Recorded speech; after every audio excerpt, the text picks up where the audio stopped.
नारद जी संतापित हो रहे हैं। भगवान विष्णु जी नारद जी को मार्गदर्शन करते हैं। संताप में से छूटने के लिए है नारद बाल में भस्म का त्रिपंड करिए, पंचाक्षर मंत्र का जाप करिए। नारद जी रुद्राक्ष को आदर के साथ धारण करिए।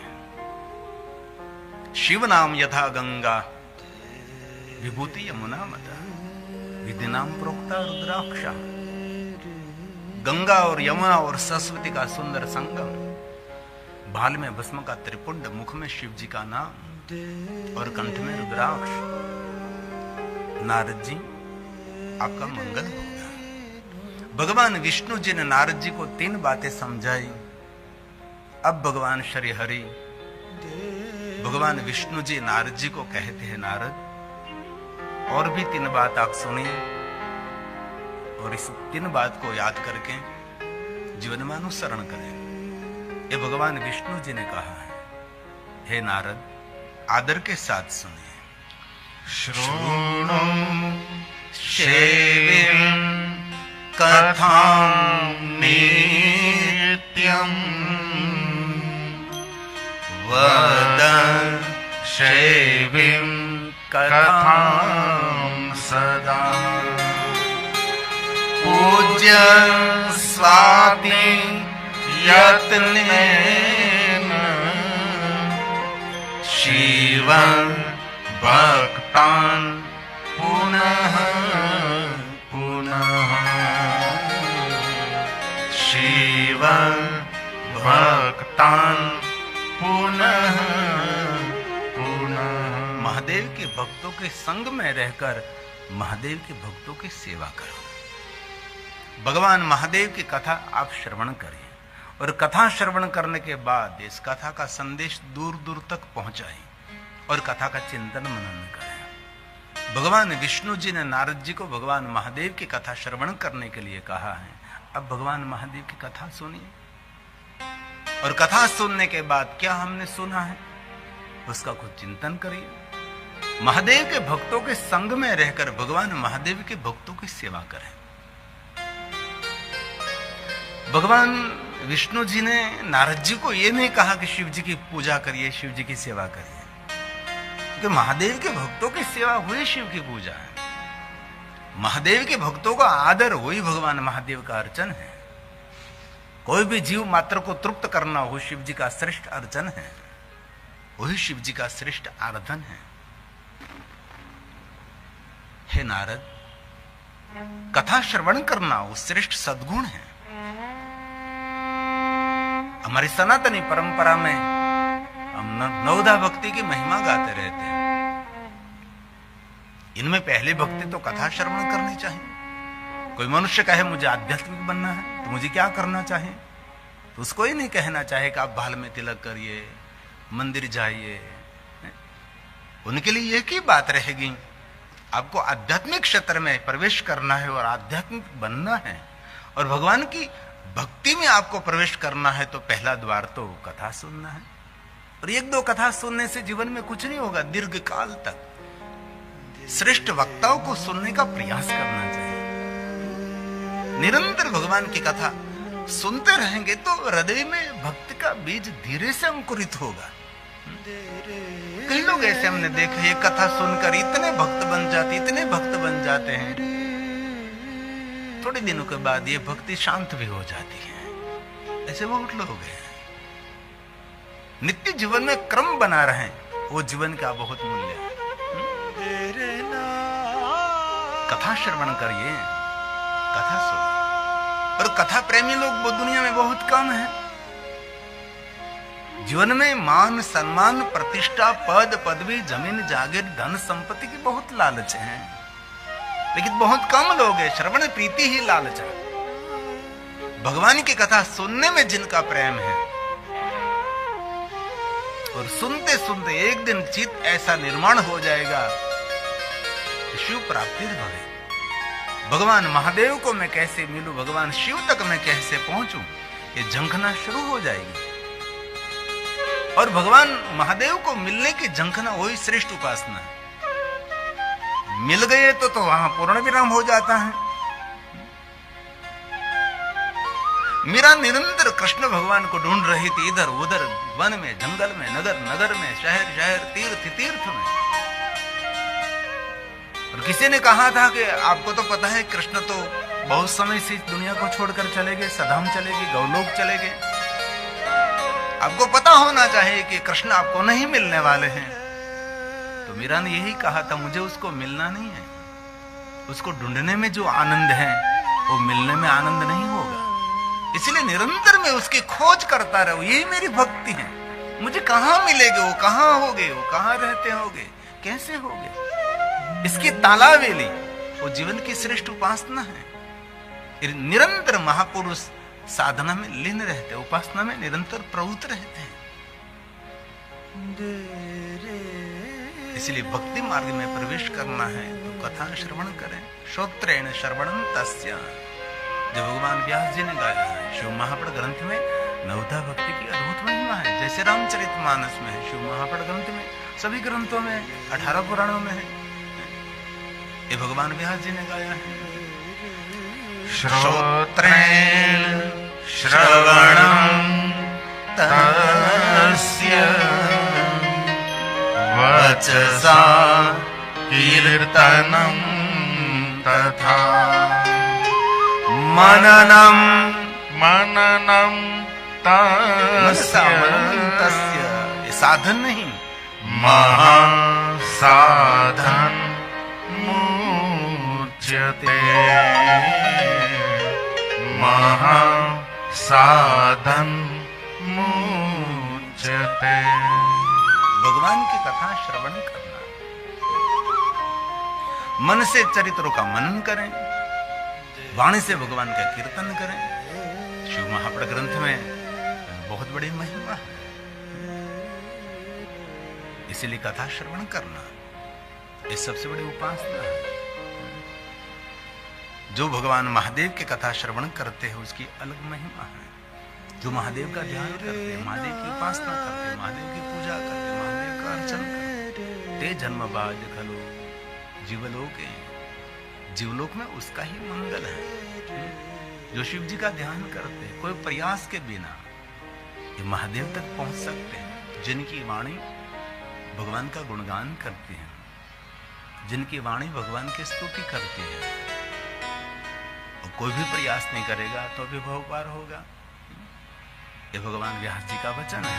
ते जन्म बाज, ते जन्म बाज खलु जीवलोके ये, वै सदा ध्यायन्ति विश्वनाथं, वाणी गुणान् स्तौति कथां शृणोति, श्रोत्रद्वयं ते भवमुत्तरन्ति। कोई भी प्रयास नहीं करेगा तो भी मनुष्य भवपार होगा। भगवान शिव जी का जो ध्यान करते हैं, वास्तव में देखे तो पूरी शिव परंपरा एक ध्यान परंपरा है।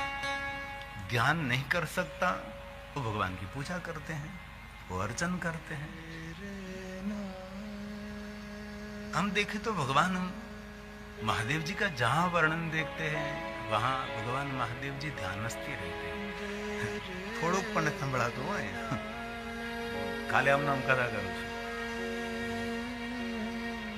हमने भगवान महादेव को कहीं जगह पर पूजा करते हुए नहीं देखा।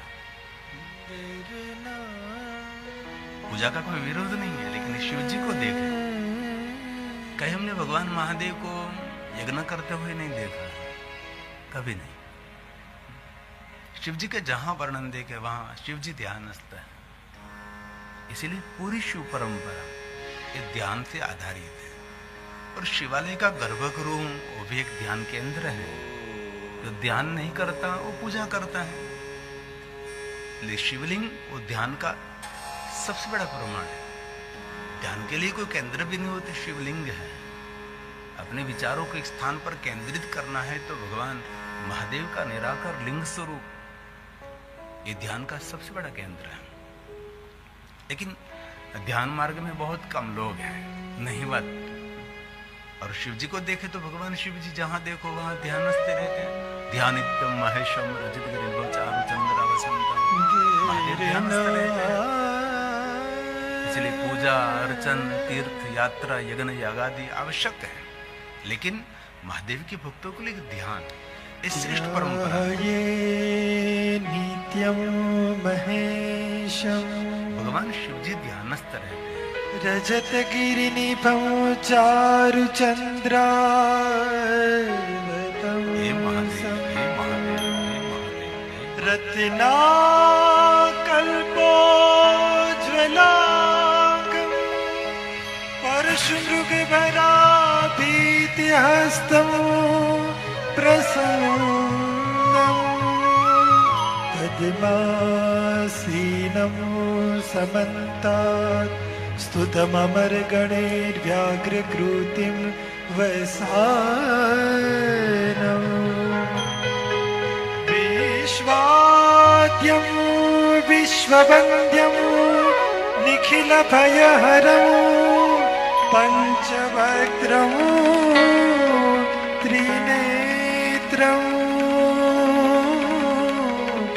पञ्चवक्त्रं त्रिनेत्रं। इसलिए सुबह में जल्दी उठकर व्यायाम करके प्राणायाम करके ध्यान करना चाहिए। कभी आपसे बड़ी बड़ी पूजा न हो सके, अर्चन न हो सके, तो मन को छोटा नहीं मत मानिए, ध्यान करिए। और सुबह में सिर्फ ओमकार का नाद करने मात्र से शिव पूजा का फल मिलता है, लेकिन बहुत कम लोग हैं ऐसे। भगवान श्री हरि विष्णु जी ने कहा कि नारद जी अब भगवान महादेव की कथा का श्रवण करें। और नारद जी ने भगवान विष्णु जी को कहा कि श्री हरि आप मुझे कहिए कि मुझे भगवान महादेव की कथा कौन कहेंगे, मैं कथा श्रवण करने के लिए कहाँ जाऊं, आप मुझे कुछ मार्गदर्शन करें। तब भगवान विष्णु जी ने कहा कि नारद जी आपको दूर जाने की कोई आवश्यकता नहीं है, आप आपके पिता के पास जाइए। आपके पिता स्वयं ब्रह्मा जी आपको भगवान महादेव की कथा कहेंगे। नारद जी ने कहा कि हे भगवान श्री हरि, जैसे आपकी आज्ञा, महादेव की कथा सुनने के लिए मैं अभी ब्रह्मलोक में जाकर मेरे पिता ब्रह्मा जी को कहूं। मैं 2 मिनट के लिए छोटा सा एक सुंदर कीर्तन करें, राग मेघ करेंगे।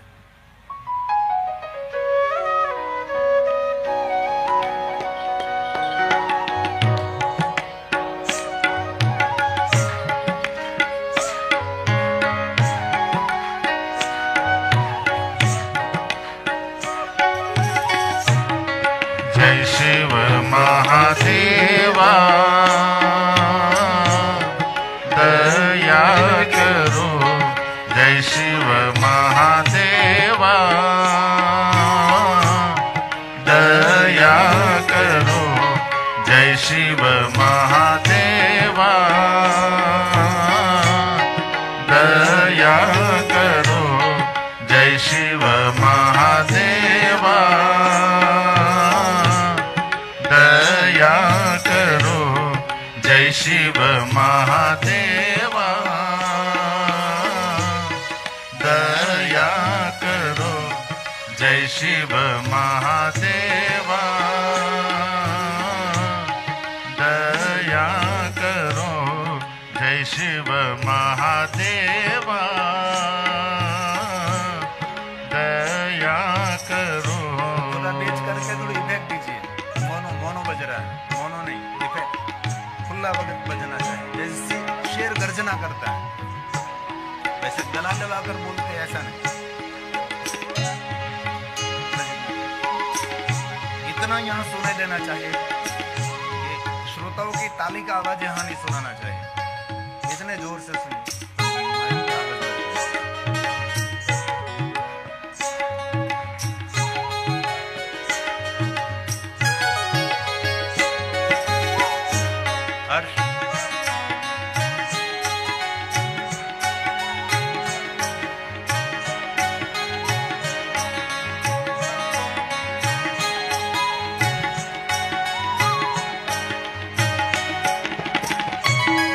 जय शिव महादेवा दया करो जय शिव महादेवा दया करो जय शिव महादेवा दया करो जय शिव महादेवा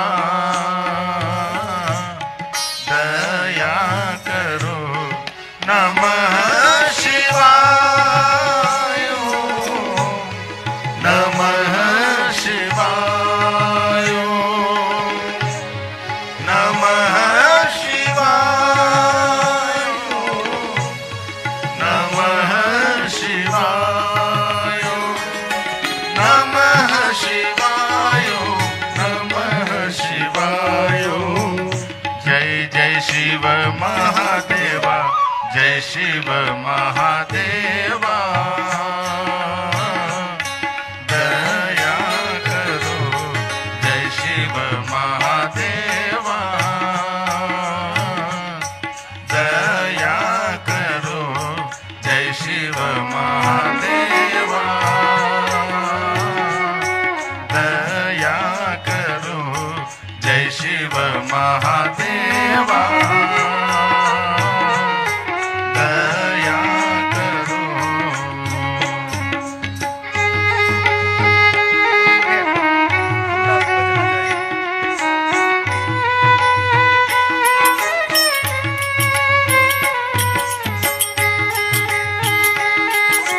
हे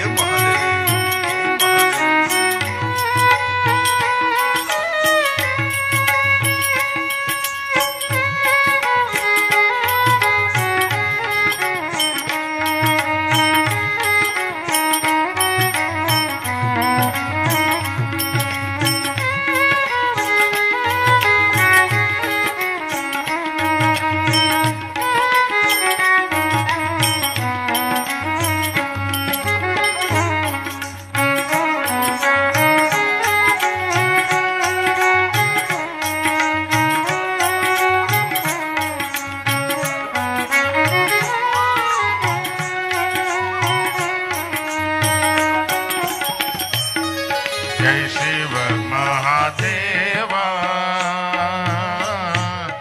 दया करो जय शिव महादेवा दया करो जय शिव महादेवा दया करो जय शिव महादेवा दया करो जय शिव महादेवा दया करो नमः शिवाय नमः शिवाय नमः शिवाय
जय शिव महादेवा दया करो जय शिव महादेवा दया करो जय शिव महादेवा दया करो जय शिव महादेवा दया करो नमः शिवाय नमः शिवाय नमः शिवाय नमः शिवाय नमः शिवाय नमः शिवाय जय जय शिव महादेवा जय शिव महादेवा दया करो जय शिव महादेवा दया करो जय शिव महादेवा दया करो जय शिव महादेवा दया करो।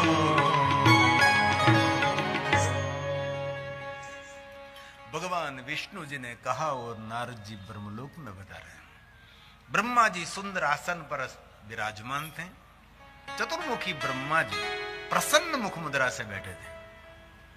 नारद जी ने जाकर प्रणाम किया, साष्टांग प्रणाम किया। नारद जी ने दंडवत प्रणाम किया और नारद जी ने पिता ब्रह्मा जी की सुंदर परिक्रमा की। परिक्रमा करने के बाद फिर से प्रणाम किया, फिर से साष्टांग और दंडवत प्रणाम किया। उनको कहते हैं शिष्टाचार। दुनिया में बहुत कम लोग आपको मिलेंगे जिन्होंने अपने पिता की परिक्रमा की हो। बहुत कम लोग, नहीवत। बहुत लोगों को पूछो आपने शिवालय की परिक्रमा की तो कहेंगे हाँ, दिवाली की परिक्रमा की तो क्या,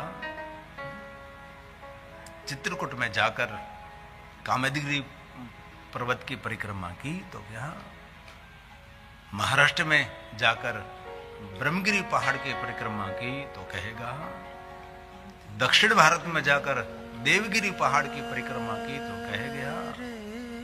और बहुत लोग कैलाश के परिक्रमा, और हमारे गुजराती लोगों को पूछो तो कहेगी हमने गिरनार पहाड़ की परिक्रमा की, कैलाश तक परिक्रमा की, माता नर्मदा की परिक्रमा की। लेकिन उनको पूछो आपने कभी अपने माता पिता की परिक्रमा की तो कहेगा नहीं। नारद जी कहते हैं अवसर मिले तो कभी माता पिता की परिक्रमा करें। हम देवालय शिवालय पहाड़ों की वैष्णव को पूछो तो कहेंगे हमने गोवर्धन जी की परिक्रमा की है। लेकिन जो हमारे जीवन में मूल है वो लोग भूल रहे हैं। दक्ष महाराज ने उनके पिता ब्रह्मा की परिक्रमा की, भगवान गणेश जी ने माता पिता की परिक्रमा की। हमारी सनातन एक परंपरा परिक्रमा। हम शिव महाप्रभु भगवान को प्रणाम करते तो प्रणाम करने के बाद हम परिक्रमा भी करते हैं। नारद जी ने पिता ब्रह्मा जी की सुंदर परिक्रमा की, दंडवत किया। कभी महादेव जी के दर्शन के लिए आप जा रहे तो भगवान शिव जी को दंडवत प्रणाम करें। और दंडवत प्रणाम करने के लिए पुरुष शरीर को विधान है, नारी शरीर किसी को दंडवत नहीं करेगी। देव को भी नहीं, देवी को भी नहीं, और महादेव जी को भी नहीं, और कोई साधु को भी नहीं, कोई संत को नहीं, गुरुजन को भी नहीं। क्योंकि हमारी सनातनी परंपरा में नारी दंड मुक्त है, उनको कोई दंडवत करने की किसी को जरूर नहीं है। हमारी सनातनी परंपरा में हमने नारी का सम्मान किया है। हम शिवालय में जाते हैं तो भगवान शिव जी नीचे विराजते हैं और पार्वती जी को हमने ऊंचा आसन दिया है। ये हमारी सनातनी परंपरा है, नारी का आदर। और जिनके घर में नारी का आदर होता है वहां तो देवता निरंतर रमण करते हैं। कोई भी पात्र में हो, माता के रूप में हो, बहन के रूप में हो, दादी के रूप में हो, पुत्र के रूप में हो, अथवा पत्नी के रूप में हो। नारी का आदर करना हो हमारी सनातनी श्रेष्ठ परंपरा। दुनिया में एक ही धर्म ऐसा है जहां नारियों का आदर किया जाता है। इसीलिए पुरुष भगवान महादेव को दंडवत करे, नारी शरीर किसी को दंडवत नहीं करे। यत्र कभी अवसर मिले तो नार्यस्तु जरूर। पूज्यन्ते रमन्ते तत्र देवता। जिनके घर में नारी का आदर होता है, नारी का पूजन होता है, उनके लिए कहा है। यत्र नार्यस्तु पूज्यन्ते रमन्ते तत्र देवता। तत्र देवता यत्र तास्तु न पूज्यन्ते सर्वास्तत्र क्रियाफला। यत्र तास्तु न पूज्यन्ते सर्वस्तत्र फला क्रिया। और कभी आप भगवान महादेव को दर्शन करने के लिए गए और शिव जी के पूजा अर्चन करने के बाद महादेव को कभी सामने से दंडवत करने का विधान नहीं है। भगवान महादेव को दंडवत करना है तो दक्षिण दिशा में आपका पैर रहना चाहिए और मस्तक आपका उत्तर की दिशा की ओर रहना चाहिए। ऐसे महादेव को दंडवत प्रणाम करना चाहिए। और जहां स्थापित लिंग है इसकी पूजा दक्षिण दिशा में बैठकर उत्तर दिशा की ओर दृष्टि रखकर भगवान महादेव की पूजा की महिमा है। स्वयंभू शिवलिंग है, उपलिंग है, ज्योतिर्लिंग है, उनकी कोई भी दिशा में बैठकर पूजा कर सकते हैं। लेकिन जो स्थापित शिवलिंग है उनकी पूजा के लिए दक्षिण दिशा और उत्तर दिशा की ओर दृष्टि। और दिशा भेद आपके समझ में न आवे तो जिस तरफ जलधारी बहती, भगवान को स्नान कराया हुआ जल जिन दिशा में जा रहा है, इस दिशा के विरुद्ध में बैठकर हमारी दृष्टि महादेव का जल जिस तरफ जा रहा है उत्तर की ओर जाता है। इस तरफ दृष्टि रखकर भगवान महादेव का पूजन करें, दर्शन करें। और घर में जो शिवलिंग है उसको कहते हैं चलित शिवलिंग, उसका सामने बैठकर पूजन कर सकते हैं। ऐसे बहुत सारा विधान है। इसलिए कभी महादेव को दंडवत कर रहे तो दक्षिण दिशा की ओर आपका पैर रहना चाहिए, उत्तर दिशा की ओर आपका मस्तक रहना चाहिए। ऐसे भगवान शिव जी को दंडवत प्रणाम करना चाहिए। जो यम के दंड में से मनुष्य मुक्त रहता है, हमारी सनातनी श्रेष्ठ परंपरा है। नारद जी ने ब्रह्मा जी का आदर किया, ब्रह्मा जी को प्रणाम किया, साष्टांग प्रणाम करके दंडवत प्रणाम करने के बाद नारद जी ने बहुत आदर के साथ हाथ जोड़कर कहा, हे पिता ब्रह्मा, भगवान विष्णु जी ने मुझे मार्गदर्शन दिया है, आपके पास में आया हूं भगवान। हे पिता ब्रह्मा, आप मुझे महादेव की कथा कहिए। ब्रह्मा जी स्वयं उसके आसन से खड़े होकर उसके पुत्र नारद को प्रणाम करने लगे। तब नारद के मन में संशय हुआ कि पिताजी, मैं आपका पुत्र हूं, पुत्र पिताजी को प्रणाम करे ये परंपरा है, और स्वयं पिता पुत्र को प्रणाम कर रहे हैं, ऐसी चेष्टा क्यों कर रहे हैं आप? तब ब्रह्मा जी ने प्रसन्नता पूर्वक कहा कि हे नारद, मुझे पता है आप मेरे पुत्र हैं, परंतु मुनियों में श्रेष्ठ हैं, आप भगवान के परम भक्त हैं, इसलिए मैं आपको प्रणाम नहीं करता। ब्रह्मा जी ने नारद जी को कहा, नारद, कोई भी मनुष्य अपने मुख से शब्द बोलेगे कि मुझे महादेव की कथा श्रवण करनी है, इसी समय वो मनुष्य प्रणम्य बनता है, इसी समय वो मनुष्य वंदन करने के लिए योग्य बनता है। कोई भी जाति का, कोई भी ज्ञाति का, कोई भी वर्ण का, कोई भी देश का, कोई भी वेश का, जो मनुष्य अपने मुख से बोले कि मुझे महादेव की कथा सुननी है, इसी समय वो मनुष्य वंदन करने योग्य है, एक प्रणम्य है। नारद, अब मेरे पुत्र हैं, लेकिन आपके मुख से शब्द निकला कि मुझे महादेव की कथा सुननी है, इसलिए आप मेरे पुत्र होते हुए भी मेरे लिए प्रणम्य है। इसीलिए वक्ता के लिए श्रोता प्रणम्य है। वक्ता को ऊंचे आसन पर बैठाना हो तो एक व्यासपीठ की मर्यादा है। और एक बात याद रखना, वक्ता की कभी पूजा नहीं करनी चाहिए। तो भगवान व्यास का एक प्रसाद आपको दे रहा है। और बहुत ज्यादा लोग ऐसे होते हैं, वक्ता को पकड़ते हैं और वक्ता की जय जयकार करने लगते हैं। अभी मैं मेरे पूर्व मंत्री साहब ने भी हमारी जय जयकार की, कभी नहीं। जो वक्तव्य दे रहा है वक्ता का कोई मूल्य नहीं है। इसलिए कितनी सुंदर कथा कह रहा है, वक्ता को पकड़ने की जरूर नहीं है, वक्ता का वक्तव्य जो पकड़ रहे हो तो आपका जीवन का उद्धार हो सकता है। शिव महापड़ ग्रंथ में देवियों की भी सुंदर महिमा है। शिव महापड़ ग्रंथ एक विशेष ग्रंथ है, इनमें किसी का खंडन नहीं। इनमें राम जी की भी इतनी सुंदर महिमा है, कृष्ण भगवान की भी सुंदर महिमा है, और देवियों की भी सुंदर महिमा है, देवी उपासना की सुंदर महिमा है। और जितने भगवान शिव के नाम है उनके सामने इतने ही देवियों का भी नाम है। शिव महापड़ ग्रंथ की विशेषता है, इस ग्रंथ में किसी को छोटा नहीं दिखाया, सबकी महिमा गाए, किसी का कुछ भी खंडन नहीं किया। और बहुत सारे ग्रंथ ऐसे होते हैं अन्य देवी देवताओं को खंडन करना, अन्य देवी देवताओं को छोटा बताया जाता है। ऐसी बहुत सारे ग्रंथों के कलयुग में रचना की।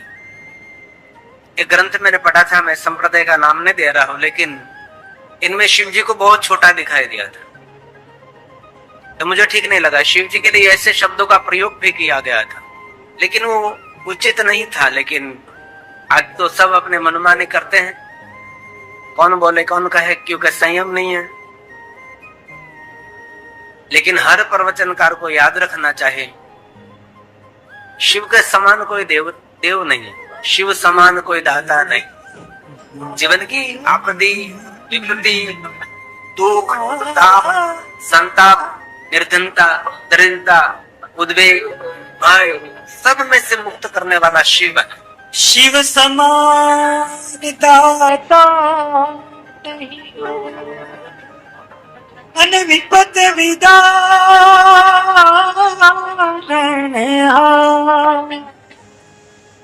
हरण जिया मोरी राख जो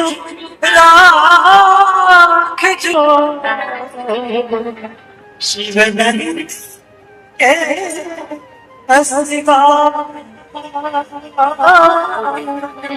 शिवनंद के हसिवा। 18 पुराणों में महादेव के महिमा, मेरे सभी शास्त्रों में शिव जी की महिमा। ब्रह्मा जी ने तो नारद जी को वहां तक कह दिया, कोई तीर्थ ऐसा नहीं जहां शिव नहीं है, और जहां शिव नहीं है वो तीर्थ भी नहीं है। और जिनके घर में शिव की पूजा नहीं है उसका मंदिर ही मंदिर नहीं है। ऐसे बहुत सारे घर हमने देखे जहां स्वयं शिव जी तो नहीं है और गणेश जी भी नहीं है। ऐसी बहुत सारी विचारधारा अभी अस्तित्व में है, लेकिन ये बहुत गलत है। अब सनातन के नाम पर आपने विचारधारा जो रखते हैं, तो सनातन के एक श्रेष्ठ महिमा है पंचायत पूजना। भगवान शिव, माता भवानी, भगवान गणेश, भगवान विष्णु जी और भगवान प्रत्यक्ष देव सूर्य नारायण, उनकी उपासना जो आपकी परंपरा में मान्य नहीं है, तो आप सनातन की परंपरा में नहीं है। सनातन की परंपरा में वो है जिनके पास पंचायत पूजना, और शिव ऐसे के देवता हैं कि एक की पूजा करने से पंचायत पूजा भी संपन्न है। शिव महापड़ ग्रंथ में तो सही, अन्य पुराणों में भी बात कही। इसलिए बहुत दिल से, बहुत हृदय से मैं कहता हूं, पवित्र श्रावण मास अब गुजरात के बाहर प्रारंभ हो चुका है, लेकिन मेरे गुजरातियों का पवित्र श्रावण मास धीरे धीरे आ रहा है। तो ज्यादा से ज्यादा भगवान शिव जी का स्मरण करें, ज्यादा से ज्यादा मौन रहे और पंचाक्षर मंत्र का जाप करें और महादेव का अधिक आराधन करें। आपके बेटे, आपकी बेटी, आपके छोटे छोटे बच्चों को भी कहे। हम बहुत छोटे थे, कुछ समझ नहीं थी, तब मेरी नानी कहती थी, मामा के घर रहते थे, कि बेटा सोमवार है, आज आपको भोजन नहीं करना है। तो भोजन नहीं करने की खुशी हो रही थी, प्रसन्नता हो रही थी। हम मोहल्ले में सबको कहने के लिए निकलते थे आज मैं सोमवार या आज मारे सोमवार जिन्हें खबर हमारे पास श्लोकात्मक उसका प्रमाण है कि जो पवित्र श्रावण मास के सोमवार का व्रत करेंगे उसको पूरी साल के सोमवार का व्रत का फल मिलता है। मेरे पास सभी श्लोकात्मक, मैं संशोधन करता हूं। किसी को पता होता है कि किसी को ऐसा होता है कि भाई 3 घंटे 4 घंटे कथा करने के बाद आराम करते होंगे। हम कभी आराम नहीं करते, हम निरंतर लिखते रहते, संशोधन करते रहते, कुछ न कुछ ये बात कहाँ छुपी, ये बात कहाँ छुपी। और बहुत सारी बातें तो ऐसी हैं कि मैं कथा में पहले बोल देता हूँ, बाद में पुराण में से मुझे मिलती है। पहले हमने बोल दिया, बाद में पुराण में से मुझे मिलता है। ये बात मैंने पंकज भाई भट्ट को कही थी, जो पूज्य श्री मोरारी बापू के साथ जो तबला बजाते हैं। उनको मैंने एक बार कहा था कि बहुत सारी बातें ऐसी हैं कि मैंने कथा में कह दिया, बस ये बंदूक फोड़ दी मैंने, लेकिन मेरे पास कोई प्रमाण नहीं। बाद में मैं अध्ययन करने के लिए बैठता हूं, तब मुझे पता लगता है ओ मैंने बोल दिया, वो तो पुराण में। तब मुझे उसने कहा था, जो बापू के साथ पूरा जीवन उसने तबले की सेवा दी, उसने मुझे कहा था, बापू कहीं लोगों पर इष्ट की कृपा होती है, कहीं लोगों पर इष्ट देवी की कृपा होती है, लेकिन आपके पर ग्रंथ की कृपा है। ये शिव महापड़ ग्रंथ की कृपा है कि जो मैं बोलता हूं कहीं ना कहीं तो होगा। और मुझे पता करना पड़ता है, जो कि आजकल के लोग प्रमाण मांगते हैं कि क्या कहा, क्या कहीं जगह पर लिखा है। तो मैं निरंतर उसका सभी बातों का संशोधन तो नहीं हो सकता, लेकिन जितना हो सके इतना जरूर करना चाहिए, क्योंकि कथा वक्ता शोधक होना चाहिए। किसी ने बोल दिया और सुन लिया और कथा में कह दिया, ठीक है कर सकते हैं आप, लेकिन उसके लिए पढ़ाई बहुत जरूरी है। कोई महादेव की उपासना करते तो उसके लिए श्वेत कपड़े, सफेद कपड़ा ये श्रेष्ठ है। महादेव की ध्वजा भी श्वेत ही रखनी चाहिए, क्योंकि केसरी रखते भगवी रखते कोई बात नहीं, इसका कोई विरोध नहीं है। लेकिन जो शास्त्रों की बात सुने तो इसमें श्वेत ध्वजा का वर्णन है, और महादेव के भक्तों के लिए भी श्वेत वस्त्र की महिमा भी श्रेष्ठ है। और एक तामिली ग्रंथ में वर्णन भी है कि सोमवार के दिन श्वेत वस्त्र पहनना चाहिए, सोमवार के दिन श्वेत पुष्प महादेव को चढ़ाना चाहिए, और श्वेत नैवेद्य भी अर्पण करना चाहिए। साधना परंपरा में कॉटन वस्त्र पहने, ये रेशमी वस्त्र नहीं, रुई से बना हुआ जो एकदम कॉटन, खादी ना पहने तो कोई बात नहीं, लेकिन कॉटन जरूर पहनना चाहिए। इससे मन आपका स्थिर रहेगा, मन आपका प्रफुल्लित रहेगा। कितनी गर्मी हो रही है, कितना ही ताप हो रहा है, लेकिन जो आपने कॉटन वस्त्र पहने हैं तो अकड़ामण नहीं होगी, शरीर को ठंडक देता। मैं तो सालों से खादी पहनता हूं, एक ही कलर के कपड़े श्वेत ही श्वेत। आप रोज ना पहन सके कोई बात नहीं, लेकिन सोमवार के दिन तो जरूर एक यूनिफॉर्म श्वेत रखें, उस दिन श्वेत वस्त्र धारण करें, और श्वेत भस्म का त्रिपुंड करें, और हो सके तो श्वेत पुष्प भी महादेव को अर्पण करें। वो भी हो सके तो श्वेत नैवेद्य कोई हो तो भी अर्पण कर सकते हैं। ऐसे एक सोमवार का व्रत भी, शिव जी के बहुत सारे व्रत हैं। महादेव के बारे में जितने व्रत है, इतने व्रत कोई देवताओं के बारे में नहीं। सोमवार का अलग अलग व्रत होता है, 16 सोमवार का व्रत। कई लोग 16 सोमवार का व्रत करते हैं कामना के लिए, लेकिन ये 16 सोमवार पूर्ण हो गया तब बाद में नहीं करते, अब तो हाश पूरा हुआ। एक व्रत पूरा होने के बाद अंदर से लगता अब पूरा हो गया, अब नहीं करेंगे, ऐसा नहीं कोई। जीवन पर्यंत होना चाहिए। सोमवार शांति देने वाला, संपत्ति देने वाला, सुमति देने वाला, सब कुछ कामना मनोकामना पूर्ण करने वाला है सोमवार है। एक विशेष खुलता हुआ वार है। रविवार के दिन तो छुट्टी होती है, रविवार के दिन तो रजा होती है, लेकिन सोमवार एक खुलता हुआ है। इसलिए सोमवार का विशेष कुछ भी न हो सके सोमवार के दिन तो मौन रहे। और ये भी न हो सके तो जितनी देर तक भगवान के सामने बैठिए इतनी देर तक मौन रहे। ये भी न हो सके तो कभी शिवालय जाने का अवसर मिले तो शिवालय जाकर मौन रहे। और स्वयं महादेव ने कहा है कि मेरे शिवालय में आकर कर मौन होकर बैठ जाता है, ये सबसे बड़ा मेरा आराधन है।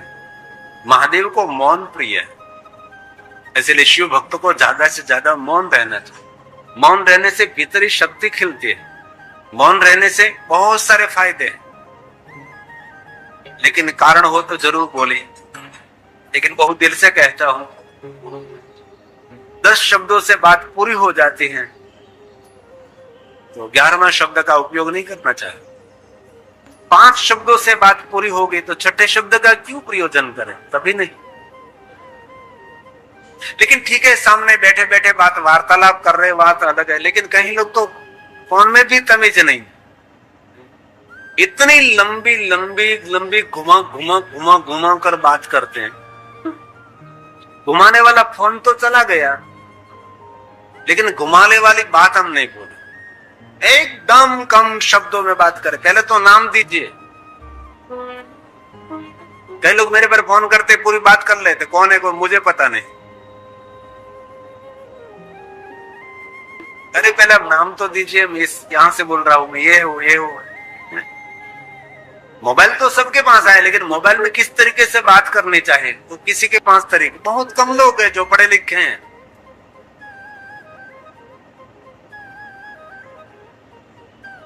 इसलिए मौन रहना महादेव का सबसे बड़ा। तारकासुर नाम का असुर ब्रह्मा के पास से वरदान लिया, शिव पुत्र के द्वारा मेरी मृत्यु। तारकासुर के त्रास में से मुक्त होने के लिए शिव जी को जगाने का कार्य कर रहे हैं सभी। और यहाँ पार्वती महादेव की भक्ति कर रही है। और नारद जी ने शिव भक्ति की महिमा सुनाते पार्वती ने निर्णय ले लिया, जन्म कोटि लगे रगर हमारे बंधु नता शंभो रहा कुंवारी। करोड़ जन्म સુધી लगे मैं कुंवारी रहूंगी, लेकिन मैं महादेव के साथ विवाह करूंगी, ऐसी प्रतिज्ञा लेकर बैठी है। हिमालय में तप कर रही है, शिव जी ध्यानस्थ हैं। बीच में तारकासुर से मुक्त होने के लिए शिव जी को जगाने के लिए कामदेव को भेजा। महादेव ने तीसरे नेत्र को खोलकर काम को जलाकर भस्म किया और सुंदर कामेश्वर महादेव के महिमा रति को वरदान दिया। फिर से सब नारद के पास गए और नारद जी ने कहा चलो हम सब मिलकर शिव जी को प्रार्थना करेंगे।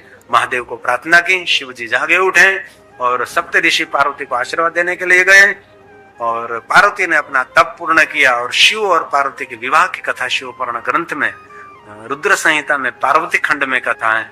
इस सुंदर दिव्यता से भरी हुई कथा, शिव पार्वती का विवाह हुआ और सुंदर विचरण हुआ। उनके द्वारा पुत्र जन्मा जिनका नाम भगवान कार्तिकेय।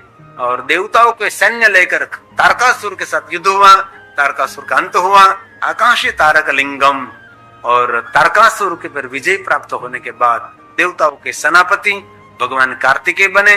जो कोई मनुष्य महादेव के सामने भगवान कार्तिकेय को याद करेंगे उनको कोई भी क्षेत्र में विजय प्राप्त होगी।